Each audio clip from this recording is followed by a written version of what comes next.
Hello, my name is Christopher Castagno. I'm an MD candidate at Texas Tech Paul Foster Medical School, and we're going to be talking about sports injury and athletic identity today. And I'm Laurel Dacus, and I'm also an MD candidate at Texas Tech University Paul Foster School of Medicine.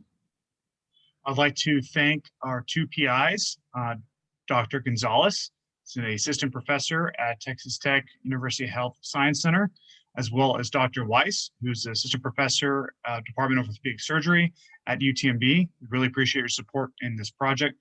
We'd like to thank Texas Tech, Paul Foster School of Medicine, as well as UTMB, and a company called Stagno Performance, which is owned and operated by my wife. She's been a very big support during this entire endeavor. We'd also like to thank Sport and Society Research Network. You guys are amazing for hosting us and allowing us to speak at the Sport and Society conference this year. It's been a great opportunity. Today, we're going to talk about basically the design of our study, response rate, kind of a little example of the questions, and the three different topics that we kind of went over and examined in the study. Then we'll kind of go over everything and we'll wrap it up. So the significance of the study is basically everyone in their sports career, no matter if it's just casual jogging or high-level athletics in the professional level, you're going to experience some sort of injury. We specifically looked at athletes across whatever ages, whatever sexes, and all different levels of competition. We wanted to examine the mental aspect of sports because we feel like it's been overlooked for many years by coaches, trainers, and quite honestly, probably most orthopedic surgeons. The mental aspect, the sports psychology aspect is just really not studied and understood by a lot of medical professionals. So the specific aim of this study is that we wanted to evaluate how a traumatic sports injury affects an athlete's psychological well-being, their adherence to the sport, and their athletic identity. A general overview of this study: we used a survey system called Qualtrics, and our survey was completely anonymous. Participants were provided a consent to proceed that was embedded within the survey. Our goal was to send out about 300 survey request letters with about a 75 participants completing the survey. So that would be about, a 25% response rate. And the survey was designed in order to be taken relatively quickly, so less than 3 minutes. We wanted to increase our response rate and completion rate by having a survey that people could complete in a short matter of time. So an example of one of our survey questions was, we had on a scale of 1 to 10, with 1 being not very impactful and 10 being extremely impactful, how impactful to your overall psychological well-being was your sports injury? And we used an expanded modified Likert scale to capture our data, which helped increase specificity. Our study population. So we had study requirements where that the participants had at least 1 or more athletic injuries in their career. They also all reported they participated in a variety of sports, both individual and team-based. And we sent out former as well as current, or both, types of athletes over the age of 18. And our average age of respondents was 36 years old. So our actual survey response rate was that we sent out about 500 survey requests, and we ended up getting 104 participants who sent a completed survey back. So we actually got about 21% response rate, which was a lot higher than we had expected. So now I'm going to talk a little bit about the sports injury impact on psychological well-being. So one of our first questions that we had was the level of distress immediately following the athlete's injury. So it was between 1 to 10, one being very distressed emotion felt following their injury, and 10 being a very positive emotion. And our respondents had a fairly low number. So the majority of respondents reported a level of 3. So they were fairly distressed. And then the next question that we wanted to know kind of was, what was their happiness and well-being outside of their athletics? So in their day-to-day lives, without including in their sport at all. So we had another scale of 1 to 10, and 1 was not impactful and 10 was very impactful. So it seems that the sport injury actually impacted their lives outside of that sport. And this also kind of tied in too with our next question, which was the overall psychological well-being of the athlete, and the impact that had on the injury. So 1 is not very impactful again, and 10 was extremely impactful. So this basically shows something fairly similar to the last question, and the participants mainly reported about a 7 on overall well-being impact. So some key takeaways that we gathered from this was that distress immediately following injury was an overall negative emotion that they felt. And sports injury emotionally impacted athletes' lives outside of their athletic careers. And most athletes felt that their injury had a significant impact on their overall well-being.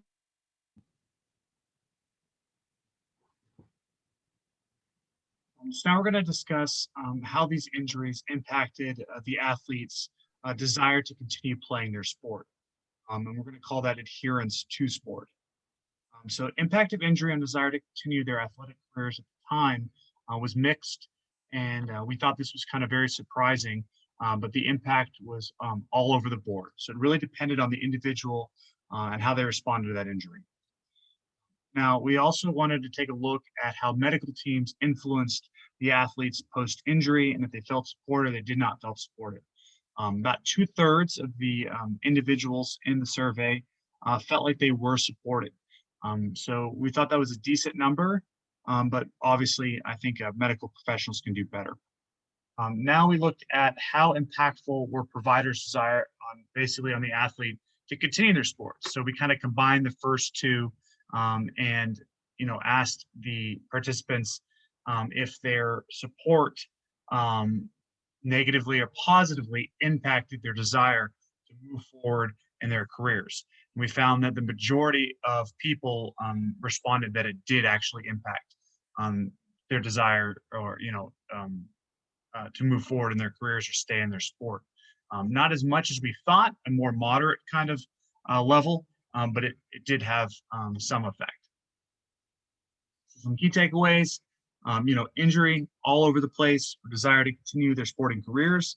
Most athletes, which is good, but I think we can do better, did feel supported by their medical team.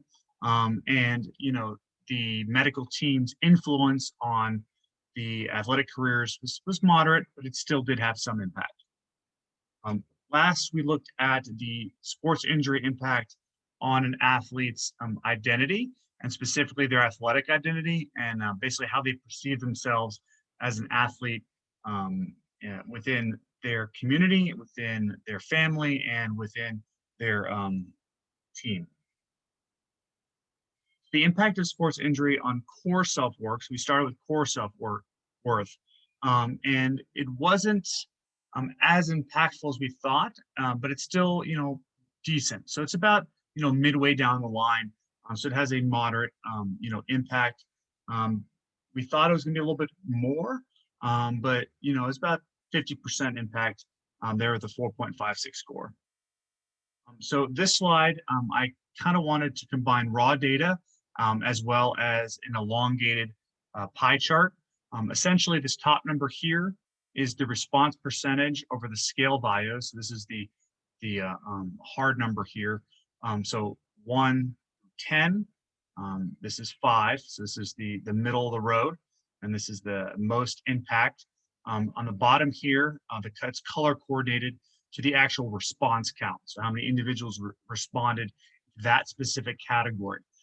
So you can see here that the median here, 5, is way off to the left, and the majority of people had a greater than 5 score. So 76% respondents had a greater than 5 in their performance confidence in regard to their post-injury impact.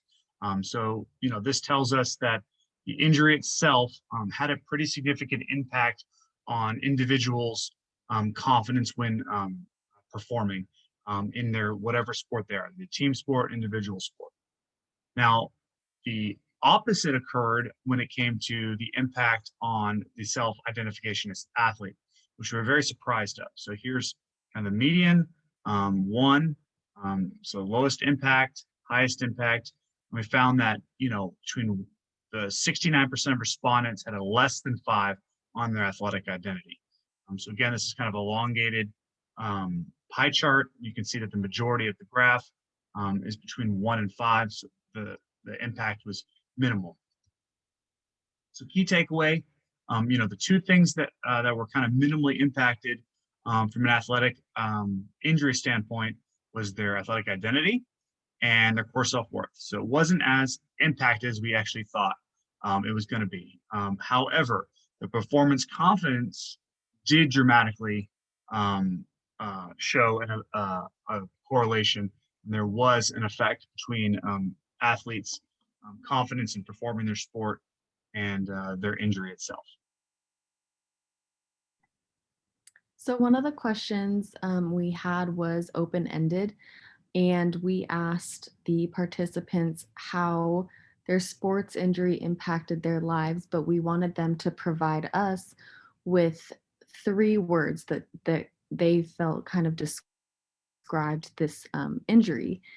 And we had an overwhelming response of quite negative words. And so we took all of these words that we were given by the participants, and we put them into a word cloud. And what the word cloud generates is basically for every word that is repeated numerous times, that actual word becomes larger. So as you can see in this image, the word frustrating, depressed, depression, emotional, painful, those were all words that were reported numerous times by all the participants, which we felt was very powerful because our questions didn't, necessarily ask a negative impact or a positive impact, but by providing them with their own ability to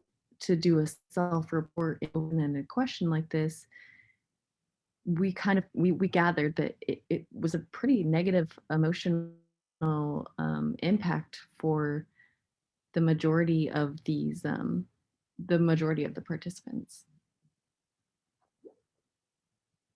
So some overall conclusions that we gathered is that athletic injury on an athlete's psychological well-being is initially very detrimental, and these negative emotions can spill out into both their athletic careers and their personal lives. An injury will negatively impact athletes' lives outside of sport, but it's not a major contributing factor in leaving their athletic career. The medical team influence is pretty surprisingly minimal on the overall impact for an athlete's adherence to that sport. And injury greatly impacts performance confidence, but only minimally influences how individuals perceive themselves as being athletes. So this study was essentially a pilot study for us in our research with sport and society, and sports psychology, and trying to combine the medical community with the psych community and sociology community. So we were looking at possibly doing some future research looking at different relationships between athletes who decide to leave sports and basically how closely that tied with how they were treated by medical and support teams. So we would basically look at athletes who did receive injury, receive treatment, and then if they did decide to leave, we would kind of figure out if that was impacted by how they were treated by their medical professionals. We also want to look at possibly looking at how eating and working out during the time as an athlete possibly impacted their non-athlete lives. A lot of athletes, they work out all the time, they eat a bunch, they're dieting, they're wrestling, they diet super hard, they're in football and they're 6'8", they weigh 320 pounds. How does this impact their life outside of their athletic career? Or does it? And then also we wanted to look at possibly how injury recovery time and an athlete's identity is wrapped up in a team-based sport compared to an individual sport. So looking at soccer versus track and field, finding those populations and figuring out if their injuries were faster or slower, and if their identity as an athlete changed compared to those two different groups. We really appreciate your time, and we really enjoyed doing this research, and we've had a lot of fun, learning about these kind of things. Laurel and I were both athletes. I was an athlete for 16 years. Laurel was an athlete for many, many years. And we just love doing this. And, as medical professionals and as future doctors, we want to treat the patients holistically. We want to treat the patients, as a person, not a chart, not a MRI, just going in and fixing things. We want that long-term health, that holistic health. So we really, really appreciate you listening to us. And if you have any questions, please email us. Our emails are at the very bottom. You can link in with us at, Sport and Society website. Again, we'd like to thank UTMB, Texas Tech. We'd like to thank both of our PIs, Dr. Weiss and Dr. Gonzalez. We'd also like to thank Stag Performance. Thank you guys so much. We look forward to talking to all of you. And again, please feel free to reach out with any other questions that you have. Thank you all so much.